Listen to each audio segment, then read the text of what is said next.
Desde Cali, Colombia, agradezco en nombre de la Fundación Valle de Lili la amable invitación del doctor Luis Edgardo para participar en este evento académico de la Asociación Latinoamericana de Patología Clínica y Medicina de Laboratorio ALAPAC. Mi nombre es Ludwig Albornoz, soy patólogo clínico, anatomopatólogo y lidero el Departamento de Patología y Medicina de Laboratorio de la Fundación Valle de Lili. Muy grato estar con ustedes.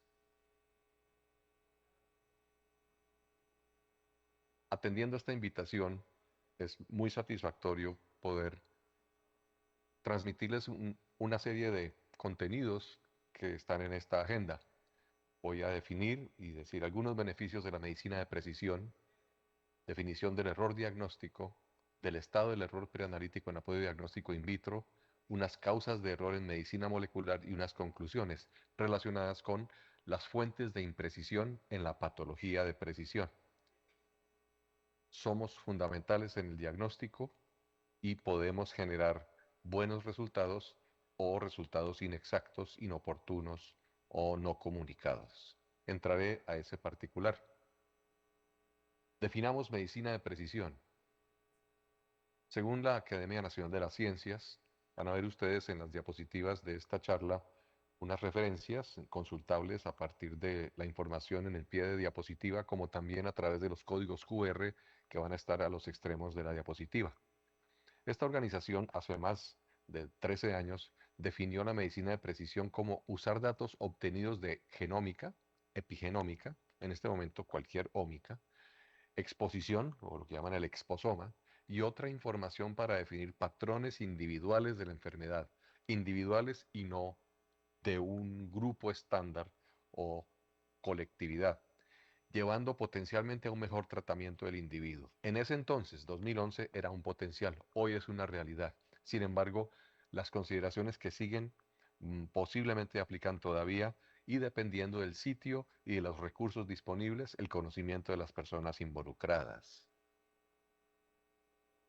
También se define como un enfoque emergente para el tratamiento y la prevención de enfermedades que tiene en cuenta la variabilidad individual de los genes, el medio ambiente y el estilo de vida de cada persona. Entonces se establece ese triángulo conocido de la epidemiología clásica entre la condición de lo que es la biología, la idiosincrasia, lo particular de cada individuo que está en los genes y en no solamente el código genético, sino la epigenómica, el medio ambiente, los agentes infecciosos, los tóxicos, y el estilo de vida, la conducta, la nutrición, la exposición de cada cual, su estilo de vida. Claramente importante. Y son los tres puntos de intervención. Beneficios de la medicina de precisión.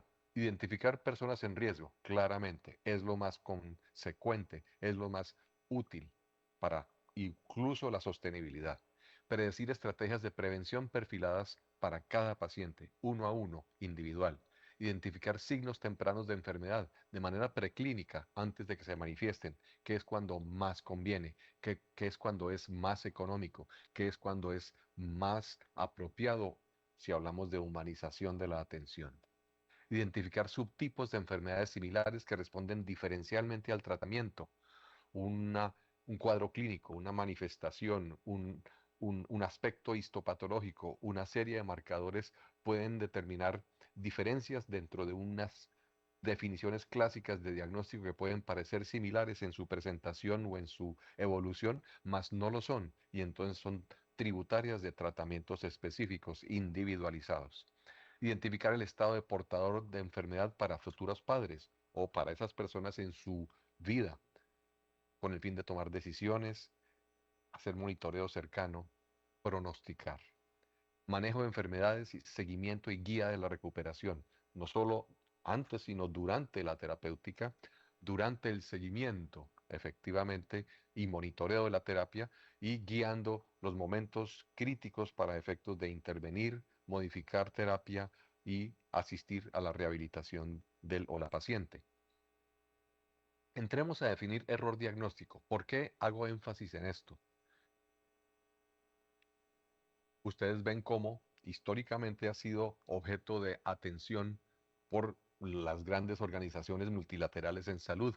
Errar es humano en el 98 y de ahí en adelante cuatro publicaciones muy importantes que enfocan que en la seguridad del paciente el error no de diagnóstico solamente, nosotros aquí hacemos diagnóstico, muchos colegas hacen diagnóstico. En el apoyo diagnóstico entregamos evidencia para que nuestros colegas clasifiquen la terapéutica e intervengan en sus pacientes y le hagan monitoreo. Con un diagnóstico inapropiado, pues se desorienta el manejo del paciente, obviamente. Entonces, yo denomino más que error diagnóstico, no como una cosa puntual en el tiempo, sino que es un proceso, error en el proceso diagnóstico o error en el diagnóstico. Cada una de estas cuatro publicaciones las pueden consultar, quedan en las memorias y esas QR están vigentes y se pueden utilizar. ¿Cómo define el Comité de Error Diagnóstico en Salud de la Academia Nacional desde 2015 en los Estados Unidos? Error en el diagnóstico es la falla en tres condiciones. Una, establecer una explicación precisa de qué aqueja al paciente. Y dos, oportuna de los problemas de salud del paciente. Entonces hay dos caracterizaciones ahí. Lo correcto, exacto y completo, y a tiempo, cuando se necesita. O B, miren que es un O, comunicar esa explicación al paciente. Si la parte interesada, paciente, su representante, sus médicos interconsultantes, no son objeto de una comunicación, no logramos el objetivo. Tiene que haber diagnóstico exacto, oportuno y comunicado. Y si la comunicación no se da, hay error en el diagnóstico, aunque esté perfectamente hecho el proceso. Entonces, claro, cabe la mención de que hay que explicar bien, correcta, completa y coherentemente, con claridad y demostrando confianza en el resultado, explicar a tiempo para el interés del paciente y comunicar bien, de manera comprensible, comprendida, que quien recibe haya entendido y se constate que fue así, para que esta persona o personas participen en su fase de diagnóstico que es crucial. El error, el error preanalítico en patología molecular es posiblemente subestimado. Muchos de ustedes han notado cómo en los laboratorios clínicos tenemos la preanalítica como la causa principal de error. Por supuesto, la patología molecular, la medicina de precisión, la patología personalizada o de precisión no escapa a esta noción. Es indispensable controlar la variable preanalítica. Veamos un ejemplo del manejo del cáncer. El cáncer es posiblemente el área de enfoque principal inicialmente en esta década y media que ha corrido la medicina de precisión, pero no la única. Va a haber medicina de precisión aplicada a las enfermedades autoinmunes, a la enfermedad infecciosa crecientemente y a otras condiciones. Entonces, veamos un caso de cáncer como ejemplo. Como anatomopatólogo se me facilita mostrar el punto de fusión que hay entre la anatomía patológica, la patología clínica, la oncología, las especialidades médicas, con este enfoque interdisciplinario que permite actuar con base en la evidencia. Es una medicina inducida por los datos, trabajada con base en la evidencia. No solo la basada en la evidencia de lo que sale en Lancet o lo que sale en el New England Journal of Medicine o en publicaciones de Nature, es en el día a día, basada en la evidencia de la cotidianidad. Estar seguros que emitimos informes diagnósticos confiables, seguros, oportunos y comunicados para dirigir esa terapéutica. Veamos entonces cómo históricamente el diagnóstico en cáncer se ha hecho con base en una evidencia, en una caracterización de si el tejido contiene un material benigno o maligno, si está en características in situ o ha invadido, se dice el tamaño, los márgenes de resección, si hay ganglios linfáticos involucrados. Eso es tradicionalmente en anatomía patológica el manejo del cáncer. Entonces se define con lo primero la carga de la enfermedad, más no la biología del tumor, no lo que puede hacer, no qué vías, qué aspectos moleculares están interferidos. Se habla de la calidad de la resección, diciendo el tamaño y el estado de los márgenes, y se hace un énfasis en la información local para el tratamiento y no el estatus sistémico del paciente. Una biopsia, un espécimen de sangre, un bioespécimen en general, es una ventana para ver el estado ómico, el estado inmunológico, el estado del nivel de inflamación, del inflamosoma, del proteoma, no solo el genoma y el epigenoma que están presentes en ese paciente porque caracteriza su estado y las posibilidades terapéuticas de esa persona e incluso trasciende al individuo hacia sus consanguíneos directos. Podemos ver aquí cómo hay una serie de 12 imágenes de carcinoma ductal de mama que tienen distintos grados de diferenciación o desdiferenciación y tipos histológicos. Y entonces uno dice, bueno, no todos estos son iguales, todos son carcinoma ductal de mama, más en efecto hay una gran heterogeneidad. Entonces quiero resaltar esa idea. La heterogeneidad es principalísimo concepto en estas cosas de la medicina de precisión. No hay homogeneidad. No hay que tener cuidado con tratar de clasificar a las personas en grupos pequeños, presuntamente de manera precisa, sin atender la heterogeneidad que tiene lugar, por ejemplo, en una misma entidad nosológica como el carcinoma adenocarcinoma ductal de mama. Algunas tienen bajo potencial metastásico, otras tienen translocaciones y vamos a ver un ejemplo de cómo esta translocación, confusión de dos genes puede resultar en cosas importantes.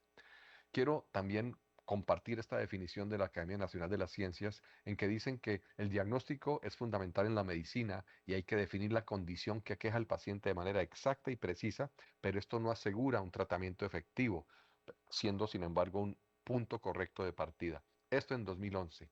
Las cosas han evolucionado, hemos visto el éxito de la aplicación de lo que antes aparecía como el proyecto del genoma humano hace veintipico de años y ahora vemos los impactos, la materialización en el día a día, particularmente en oncología, pero no exclusivamente ahí. Y entonces eso dio la oportunidad para entregar unas una novedad, una forma distinta de entender la taxonomía de las enfermedades porque se conoce su base molecular, permitiendo mayor exactitud y precisión en la terapia para conducirla y para monitorearla, obteniendo mejores desenlaces.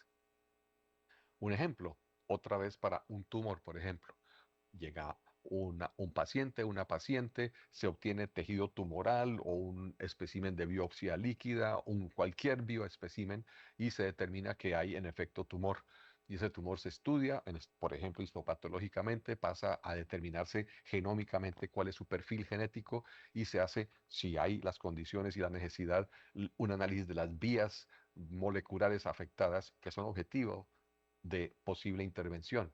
Se selecciona tal intervención en un tratamiento y se hace una selección de posibles puntos drogables o actuables para indicados para ese tumor. Y luego de iniciar la terapia, un monitoreo en tiempo real que se puede hacer con biopsias o que se puede hacer con estudios imagenológicos o con búsquedas en bioespecímenes de sangre periférica, por ejemplo, buscando inicialmente células de tumor circulante, CTCs, y que han sido superadas con búsqueda de ADN o ácidos nucleicos en general circulantes que pueden estar desprendiéndose de dicho tumor, sea el original, sea una recurrencia o evidencia de enfermedad residual mínima. Esta es la imagen que seguramente todos tienen en la cabeza cuando, al menos yo pienso de una medicina de precisión, a esto puedo acudir mentalmente, que de un grupo de personas, algunas personas son beneficiarias de un tratamiento porque les conviene uno más que el otro, ganándose en la relación riesgo-beneficio de riesgo de toxicidad y enfermedad secundaria por graves tratamientos versus su beneficio, siempre buscando mayor beneficio y nunca entregarle a un paciente un tratamiento costoso, tratamiento a veces tóxico, sin los beneficios que se le deberían entregar. Un ejemplo que mencioné antes de que puede haber fusión de genes en una condición que por genómica va a mostrar los mismos hallazgos y sin embargo son enfermedades distintas. Esta es otra forma de expresar el concepto que quiero dejar en ustedes de la gran heterogeneidad. Si no hay una correlación multidisciplinaria de un hallazgo clínico genómico o de laboratorio clínico genómico con la histopatología y otros marcadores, pues puede llevarse a un gran caos, porque en un mismo tipo de fusión de genes con puntos de ruptura distintos explican por qué hay mismo hallazgo y sin embargo puede haber 6 condiciones distintas involucradas. Aquí hay referencias para consultar esto que digo. En la Fundación Valle de Lili, desde 2016, tenemos un flujo de trabajo de oncología molecular donde utilizamos la citogenética, la genética molecular, la secuenciación. Más recientemente, estamos haciendo secuenciación con MySeq hace unos 7, 8 años y con NextSeq desde hace 2 años para efectos de suplir las necesidades institucionales. No basta con que un estudio se remita, se refiera a un centro, por bueno que sea, porque nos va a agregar tiempo. Nosotros preferimos controlar la calidad, controlar la oportunidad del resultado. Y entonces agradecemos mucho la inversión de nuestros directores para tener esto posible. Arranca el proceso con un consentimiento informado, por supuesto. Cuando hay pruebas moleculares genéticas, debe haber consejería genética entregada por una persona idónea en consejería genética y no tiene que ser un médico. En el Norteamérica, por ejemplo, perfectamente son enfermeros y otros profesionales. Se hace la biopsia original después de que ha accedido. Puede haber una negativa, puede el paciente, la paciente decir no me interesa. Un consentimiento informado y una consejería genética bien hecha explicando los pros y los contras puede derivar en una decisión del paciente, de la paciente, decir, no me interesa hacerme ese estudio. Eso ocurre en 1 de cada 5 pacientes que abordamos, que prefieren no, por alguna razón válida para ellos, después de haber entregado los riesgos y los beneficios claramente, y eso significa que se está haciendo una consejería genética juiciosa a los pacientes. Se toma el tejido, se estudia histopatológicamente, se toma una muestra referente en sangre periférica o hisopado de la boca, se hace el estudio de secuenciación masiva paralela, que es la NGS o próxima generación, se hace el estudio bioinformático en plataformas disponibles internacionalmente que deban ser IVD. Hago énfasis en eso. Los reactivos utilizados en proceso clínico, sabemos todos, queremos que estén clasificados por fabricante ante agencias regulatorias como de uso diagnóstico in vitro, IVD, IVD-R, que es la nueva clasificación, donde haya una validación clínica clara, incluyendo los software involucrados. Nosotros nos, nos, nos enfatizamos con los proveedores la necesidad de que todos los productos entregados fueran IVD.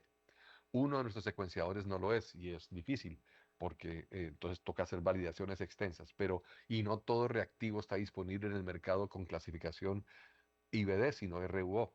Compete entonces al laboratorio localmente hacer validaciones extensas para asegurar que cumple el objetivo que se desempeña dentro de las especificaciones de fabricante y los requisitos nuestros para nuestros pacientes.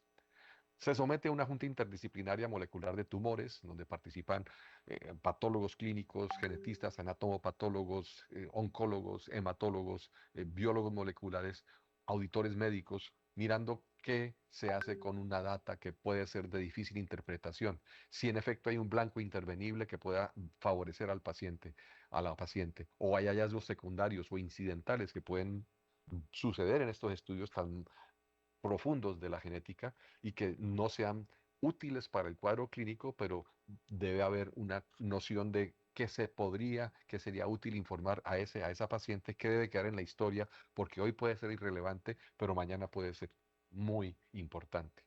Y cerrando el ciclo con consejería genética y comunicación al paciente, obviamente.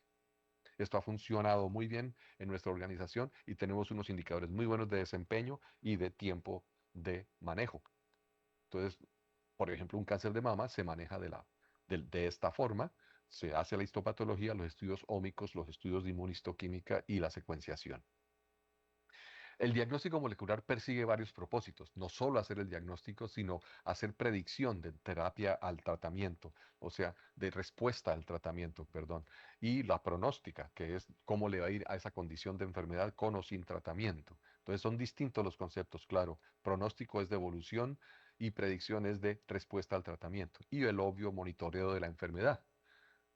Necesariamente se debe hacer estudios de que las terapias deban ser atribuibles a una población y tener un desempeño que logre controlar variables preanalíticas, controlar la heterogeneidad y se estandarice todo para controlar dichas variables, logrando un desempeño clínico que le dé validez analítica, es decir, que sea reproducible, estandarizado en condiciones controladas, que tenga validez clínica, que sirva para determinar lo que es normal de lo anormal, lo que es positivo de lo negativo, y utilidad clínica, y es que tenga impacto en el desenlace, que sirva para algo, que tenga objeto. El error preanalítico en el laboratorio clínico se ha anunciado desde hace mucho tiempo como algo normal. Lo hemos visto en la vida. Por ejemplo, aquí un equipo de coagulación donde se chequea el nivel de llenado del tubo, el chequeo de la hemólisis, de la ictericia, la lipemia, la detección de la obstrucción y la, por ejemplo, determinación de que en este caso de coagulación hay alguna preactivación de plaquetas por mala manipulación de la muestra. Entonces se detectan esas cosas, son parte del día a día y sin eso no hay evidentemente soporte para decir que hay un resultado confiable. Hacemos lo mismo en el lado de la patología de precisión, en el lado de la patología clínica aplicada a los estudios moleculares, las ómicas en esta nueva medicina. Pues veamos, un ejemplo claro puede provenir de la industria farmacéutica. La industria farmacéutica tiene intereses, por supuesto, tiene inversiones grandísimas, necesita determinar si una molécula funciona con una patología específica, hacen ensayos clínicos controlados y con frecuencia lo que menos control tiene, así como ocurre en clínica, es precisamente la variable del preanalítica. Muchas preguntas de investigación, muchas inversiones millonarias resultan afectadas por el hecho de que no se controló en el componente del protocolo llamado material y métodos la preanalítica. Entonces, desde hace años, este BRISC, que invito a que revisen estas QRs sobre la importancia de que los estudios de biomarcadores tienen importancia en el desenlace de cualquier estudio, sea de investigación acá o sea clínico, en cuanto a que la selección del paciente, los procedimientos, la forma en que se adquiere el bioespécimen, la manera en que se procese y manipule, cómo se almacena, distribuye, se analiza y luego se retorna el material sobrante al sitio. Esto enfoca, por ejemplo, el estado del error preanalítico con bioespecímenes. No voy a detenerme mucho acá, esto lo pueden consultar, está difícil de leer, ofrezco disculpas, el QR seguramente lo pueden ver, pero el objeto es mostrar cómo hay una información de que en en la literatura de biorepositorios, que son una creación de la industria farmacéutica como una necesidad y una respuesta por parte de los centros académicos diciendo sí, vamos a controlar muy bien la preanalítica, que es lo que un biobanco es pura preanalítica en esteroides, ¿cierto? Al cubo sobre la importancia de la calidad. Y entonces, sin tener buena preanalítica, no se puede tener resultados confiables. Aquí en otro artículo distinto dice que la calidad del tejido de especímenes y otros bioespecímenes impactan en los conjuntos de datos analíticos para la investigación. Aquí otro más en donde proponen, aquí está la referencia, el uso de espectroscopía resonante nuclear de hidrógeno tritiado para medir la estabilidad e integridad de las muestras como una herramienta. De todas formas, la industria de los biobancos nos está dando una lección que puede ser digna de seguir. Yo tengo a cargo en el Centro de Investigaciones de la Fundación Valle de Lili el biobanco desde el lado académico y científico. Y entonces, hace unos años tuve que ver con la adopción de estas estrategias que se llama el Código Preanalítico de Muestras. Voy a explicar, aquí está el QR, en qué consiste. SPREC 1.0, 2.0, hay versiones más recientes, están disponibles sin código, sin costo, perdón, en el sistema Internet. Y estos son el tipo de organizaciones que estuvieron involucradas en crear dicha codificación, no es cosa menor. Y entro a explicar en qué consiste y que podríamos adoptar de pronto en clínica.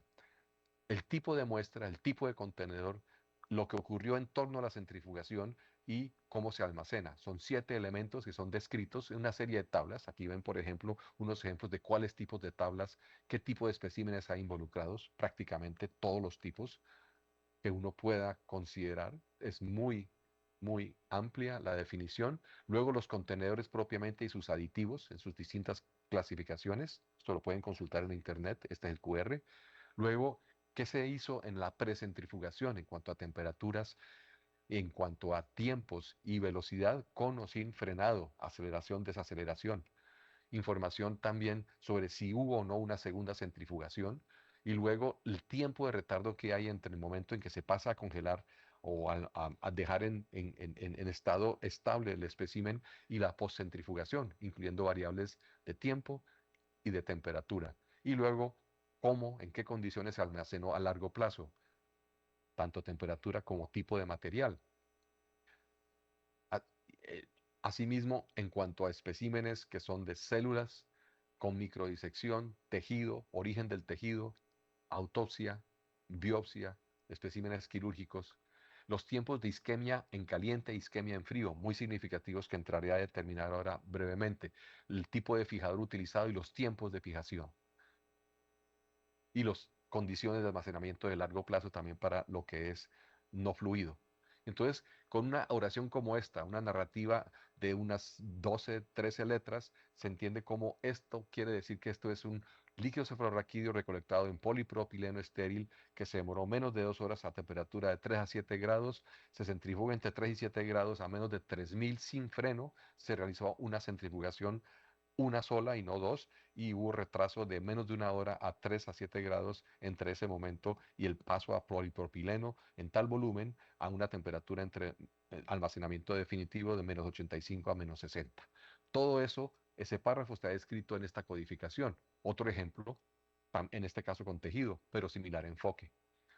Importantísimo porque casi la mitad de las publicaciones científicas usan bioespecímenes y nuestro quehacer diario cotidiano es siempre con bioespecímenes y que puede ser muy diversos, manejados de formas distintas, pero conviene mirar el detalle.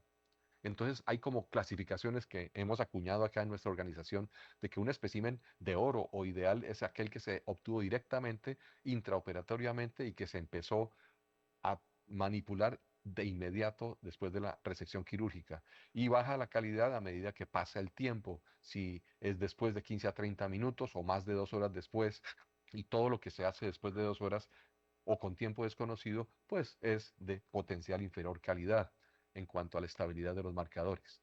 Vamos a ver tres aspectos ya para finalizar sobre las fuentes de variabilidad del desempeño analítico, empezando con la preservación de los tejidos y las macromoléculas. Imagínense ustedes en una cirugía a un paciente que se le coloca un anestésico, ese anestésico tiene unas sustancias, esos pueden afectar o no, regulando hacia arriba, hacia abajo varios aspectos de la ómica de ese o esa paciente, y eso se llama isquemia en caliente, mientras se aísla, se clampean propiamente los distintos tejidos para aislarlos y resecarlos, eso es isquemia en caliente. Seguido por isquemia en frío, que es aquello que tiene lugar luego de que se ha colocado en una riñonera, en una mesa de, de instrumentación, el transporte a otro hospital o al mismo departamento de patología o servicio en ese hospital. Luego el tiempo que demore patología en hacer el estudio macroscópico, el tallado, el aislamiento de los tejidos embebido en parafina, el paso a láminas de color que demora ya horas a días adicionales y luego el uso de material de archivo. Todo eso le suma en la línea de tiempo una variable tiempo y de condiciones de manejo que pueden empeorar la posibilidad de detectar un dato positivo. Un marcador puede ser negativo no porque no esté in vivo, sino porque no estuvo presente in vitro. Entonces el deber es asegurar que hay una correlación entre la condición in vivo del paciente y lo que recibimos. También hay heterogeneidad molecular en lo morfológico. Miren ustedes esta histopatología donde un mismo tumor tiene un aspecto central del centro tumoral, mucha mitosis, mucha proliferación y un frente invasivo que le da el nombre al cáncer. Miren ese aspecto como de araña o de cangrejo que está invadiendo. La presencia de genes en un lado es distinto a los genes en otros. Si uno hace los estudios genómicos del centro tumoral, encuentra estos genes prendidos en verde y estos regulados hacia abajo, y en el cambio en el frente invasivo todo lo contrario. Esto significa que el sitio de biopsia sí importa, sí afecta. La representatividad del material recibido in vitro para estudio tiene que ser, ojalá, correcta para la realidad in vivo de los pacientes. Una información sobre ahora selección y estandarización de los procedimientos analíticos.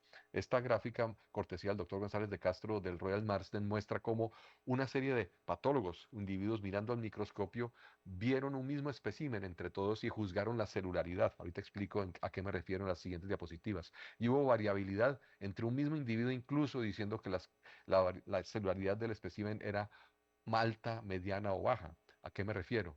Esto es muy baja, de acuerdo con lo que tenemos estandarizado nosotros. Poco material genómico, pocos núcleos para estudiar. Esto es bajo, esto es intermedio y esto es alto. Y con base en eso se determina qué camino se va a tomar para estudios genómicos. A veces no basta la cantidad de ADN disponible para hacer los estudios, entonces toca tomar un camino distinto. Y esto importa y esto requiere de una correlación con histopatología. Los núcleos mismos no se hacen cortes de forma uniforme, no son biopsias de núcleo entero. El corte de 5 micrómetros de un micrótomo para estudiar la genómica puede tomar solo parte de un núcleo, entonces por eso se necesitan muchos para que haya una representación completa. Asimismo, el uso de fijadores como la formalina, el formaldehído, tiene efectos de degradación del ADN cuando se la deja fijando demasiado tiempo y unos efectos de deaminación que va a afectar precisamente la secuencia de algunos de los nucleótidos y bases lipídicas.